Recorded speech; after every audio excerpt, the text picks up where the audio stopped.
fam. Peace and blessings. This is Derek Raccoon Moore. And this video is by request. This is one of the questions that came across my DM, which is basically, if you practice Kemetic Spirituality, why do you incorporate the Bible in your path, in your practice? And this is a very valid question. This is a question that I once had when I first got on this path, and I met people who were, in the conjure root work, or the Hoodoo tradition. The first thing I asked, I was like, why do you include the Bible? This is the tool of our oppressor. This is what they use to justify slavery and justify a whole lot of other, atrocities. Why do you do that? I mean, first thing that came to mind was that whole descendant of Ham thing and all that kind of stuff, the curse of Ham and everything. So I not only thought about it from that perspective, I also thought about it. I also would look at the religious syncretism that existed throughout the diaspora. When I met people who was in, from the Caribbean, people who was my complexion or darker, and I saw that they was venerating saints and all that. And I was like, why are y'all doing this? This is the stuff of our oppressor. Why do you, I don't get it, And like I said, I used to think that way. I used to feel that way, strongly feel that way. But it wasn't until I had my awakening that I had a change of perspective. After I had my awakening, it was a completely different change of perspective. And before I go into explaining what actually took place, what changed my perspective, or how my perspective changed, I want to first of all say that because I've been on that side, because I used to think that way and I used to feel that way, strongly feel that way, what I have found is that a lot of people who go in here and they ask that question, first of all, this is not to throw any shade or anybody for this. But again, a lot of people I found that ask that question because this is what I asked and this is how I felt. A lot of people that ask that question, part of the reason why they ask that question is because they have gotten on to, and again, this is not to throw any shade or anything, but I think they've gotten onto the bandwagon, this whole spiritual bandwagon. But they aren't really engaged in dealing with the spirits, okay? They're telling me to go ahead and just come clean, just to go ahead and put it out there. I'm trying to be nice about this, but they're saying, no, just spit it out. And basically, if you go ahead and you Google the top 3 traditions or whatever, what's going to come up? Kemetic Spirituality, ancestral veneration, and spirit guides. These are all hot topics right now. And when I say hot topics, I mean right now, if you go ahead and you Google it, if you look on Amazon, you'll find all of the, this plethora of books and information of everybody who claim, oh, I did this and I went ahead and I did this, and everybody got some kind of say so about Kemetic Spirituality, ancestral veneration, and spirit guides. Because like I said, they're hot topics. But the individuals who have done this, the individuals who are writing about this and everything, the individuals who are asking this question, or they have not, from my understanding, and like I said, based upon my experience, they haven't really gotten into a real deep conversation with their ancestors or their guides. They are they might be venerating them. They might be, or honoring them, I should say. They might be setting a light for them. They might be going ahead and setting a glass of water and remembering them. But they're not really, really, really communicating or talking to their ancestors or their guides.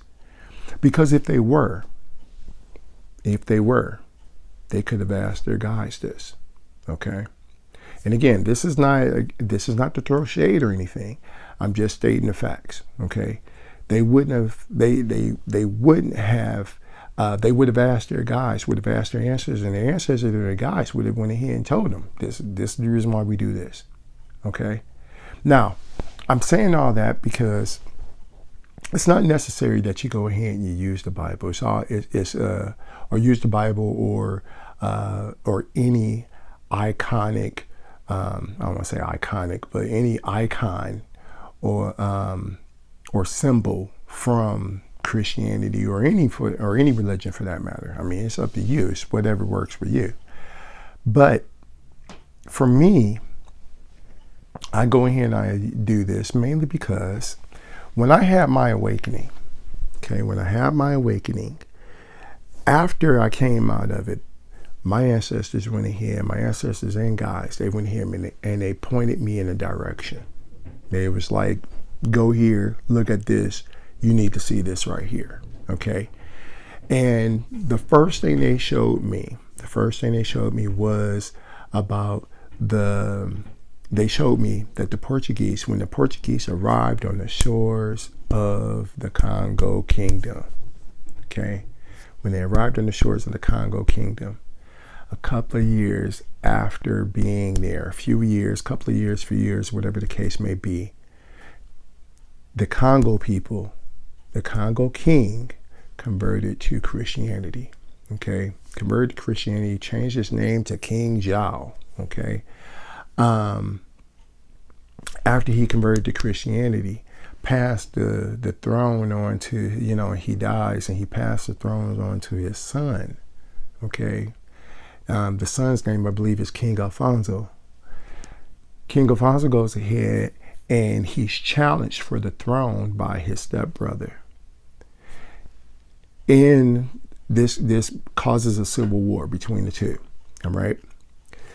King Alfonso is able to defeat his brother or his stepbrother. And in the process of him doing that, he has an apparition.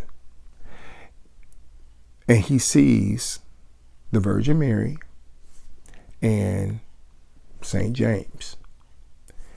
And there's, because of this apparition, he believes that this is the reason why he's like, Christianity is supposed to be the official religion of the kingdom. So after he defeats his brother, that's what it is. He converts, he makes Christianity the official religion of the Congo Kingdom. Okay? They weren't forced into Christianity. And this is something I keep making videos about this, and I keep trying to get people to understand this, because this changes the entire narrative that we've been told about our ancestors. Okay?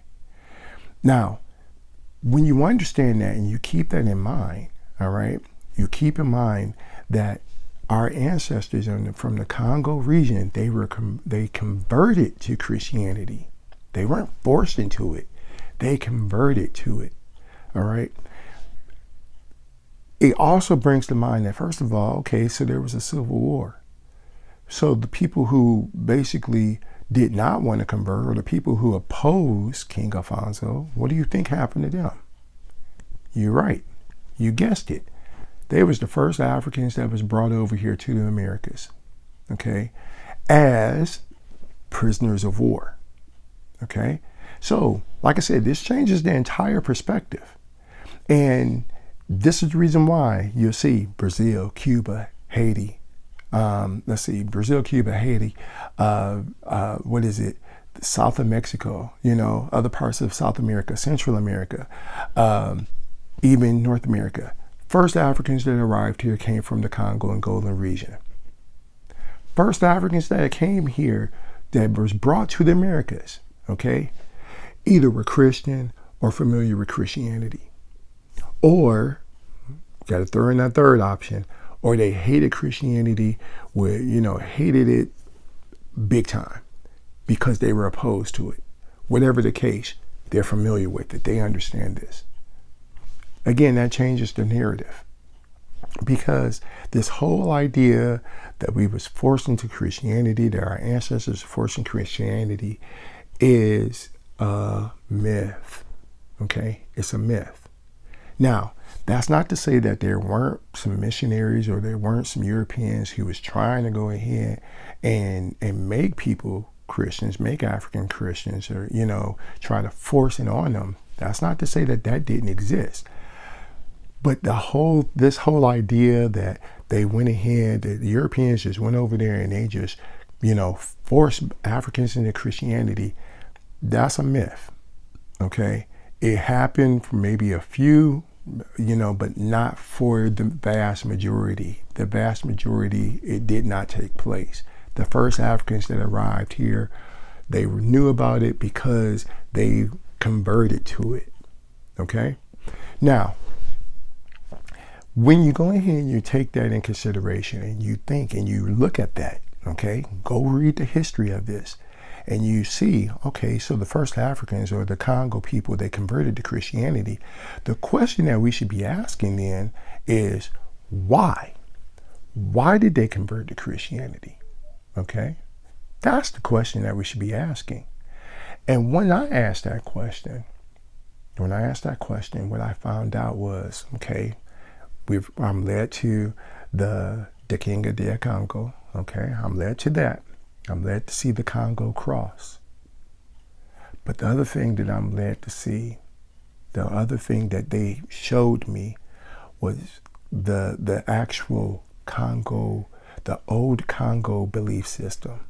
Okay, the old Congo belief system, the old Congo religion, centered around the understanding or the belief that the supreme being, whom is called Nzambi,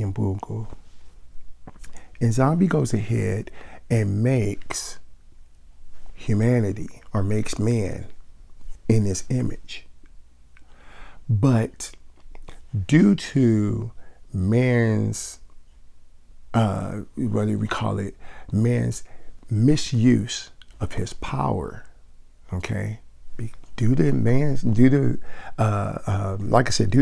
misuse of his power, okay, it causes him to fall from grace. Or this is what brings sin into the Congo, to the Congo world. I call it the Congo world view. So as a result, in order to purify himself, he must go through these cycles. This is the whole reason why he is traveling like the sun around the King of the Congo or the Congo cross. All right. In his process of traveling around, he goes to the land of Mpimba. Okay. Mpimba being under the water, under the Kalunga line. Okay. The horizontal line here. He goes to Kalunga and under the Kalunga and in Mpimba. Okay. Mpimba is where the ancestral realm is.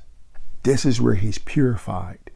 This is how he becomes, or this is how man is rebirthed. This is how he goes through his rebirthing process.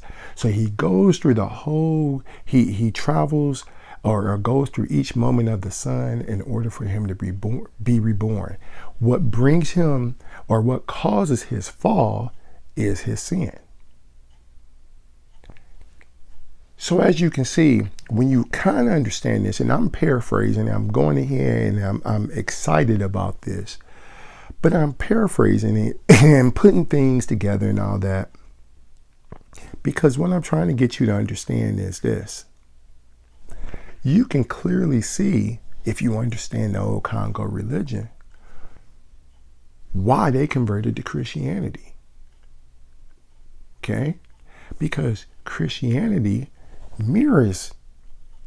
got some strong similarities with the Congo religion, the old Congo religion. Okay? So much so, the true actual, or the actual definition or word, definition of the word Nkisi, which people, we mistakenly have said is a fetish. Nkisi means power or spirit, okay? Or the technology of an Nkisi is to go ahead and have something, an object that has spirits in it that is worked, okay? So the Bible is a form of Nkisi. It has power in it. It is a testament to the Kongo belief. When the Kongo people, I imagine, this is what, again, this is what my ancestors are showing me, my gods are showing me. When the Kongo people see Jesus on the crucifix, what it comes to their mind is, it basically is a validation or verifies their belief system. Okay?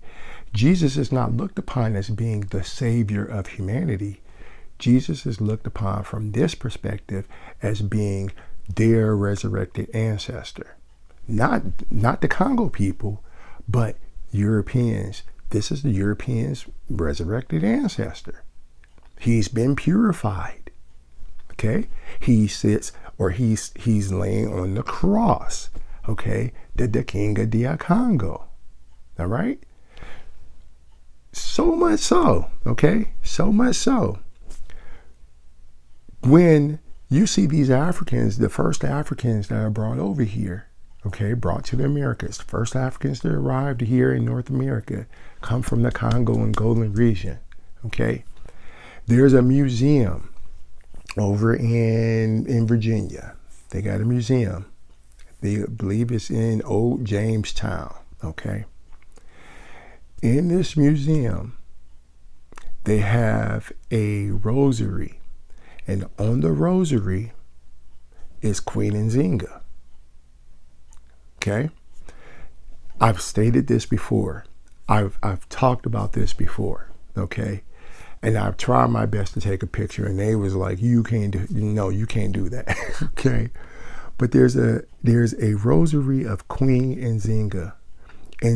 Queen Nzinga is on the rosary. Okay? Again, why? Why is Queen Nzinga on the rosary? It is because when you understand the old Congo religion, you understand that Nzinga basically is a purified ancestor. She went through the cycle and she's resurrected. So basically what I'm trying to get you to understand is that they converted to Christianity and they made Christianity Congo. They Congolized Christianity. Okay? Now, like I was saying, when the Africans went ahead and they brought our ancestors, our African ancestors over here to the Americas. All right? And they brought them over here to North America.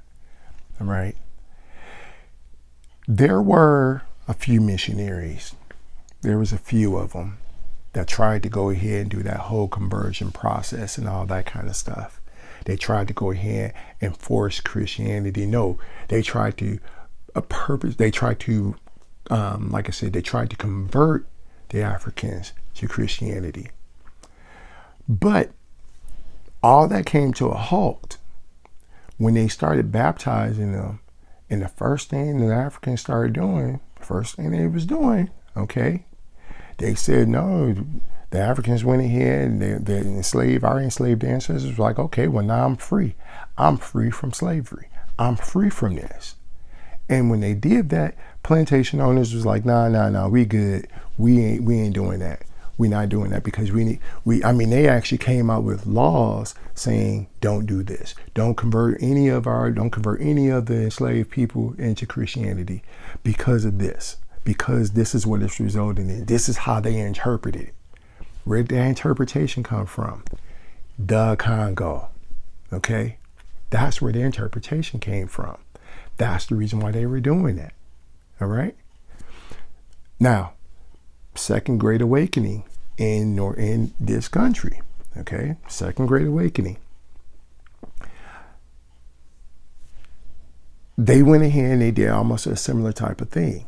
Okay? Now, you got to remember, we're talking like, what is it? 1600s, all the way to almost, like I said, the Second Great Awakening. I'm thinking that was like somewhere around the 1800s or so. Okay, close to like 1700 to 1800 or so. So we're talking basically for almost 100 or so years. The enslaved Africans were over here, and they were not converted to Christianity. Yes, they were familiar with it.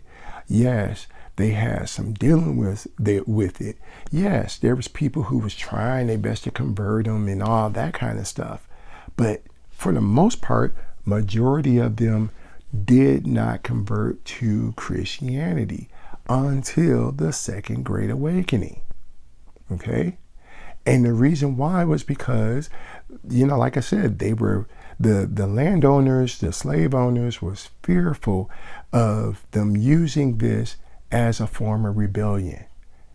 You also got to remember, you also have to take into account that, remember, Nat Turner Revolt took place during, around that time.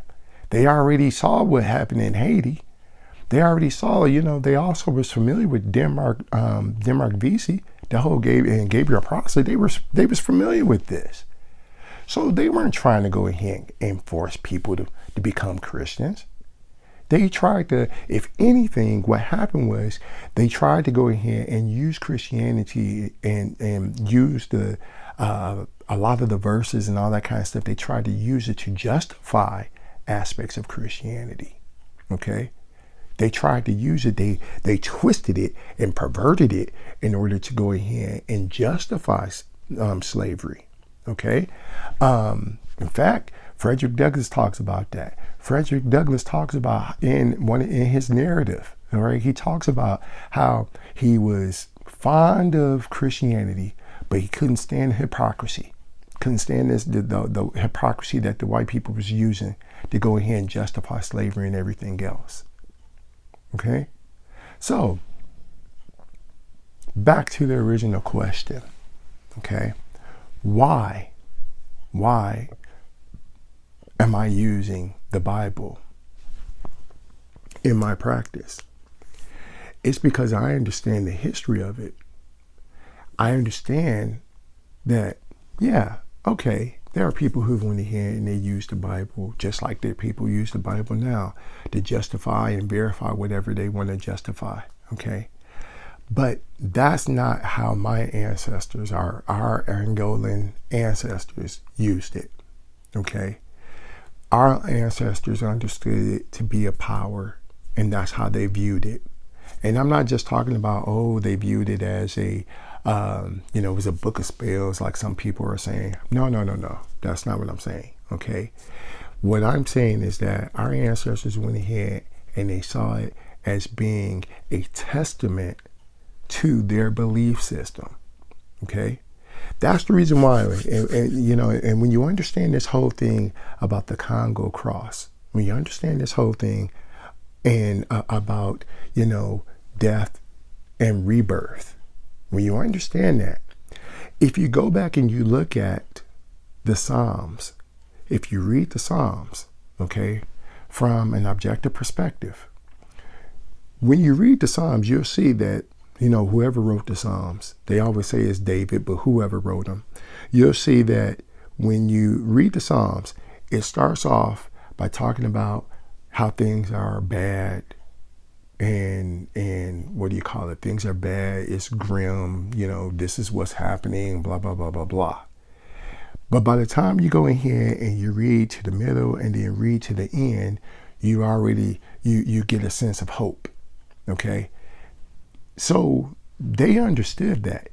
They went ahead and they understood that. And the reason why our ancestors used this is because in Africa, they used to use incantations and chants whenever they would go ahead and they would ritualize the An Nkisis, okay?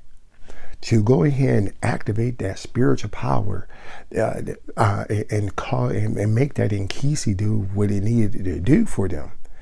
They would go ahead and they would use these rituals. They would use these chants and incantations and so forth, and all that kind of stuff in order to go ahead and activate the power or activate the spirit to go ahead and do what it needed to do.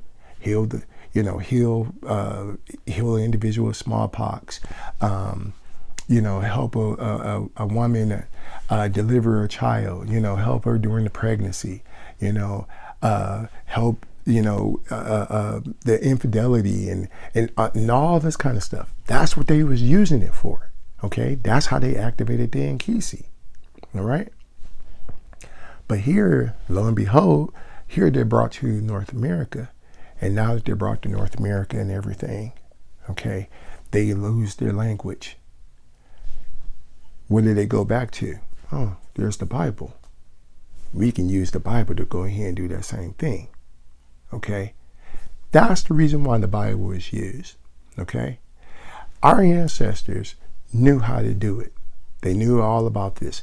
They didn't have access to, to Google and everything and all this, this knowledge, this information that most of us have. They didn't have all access to that.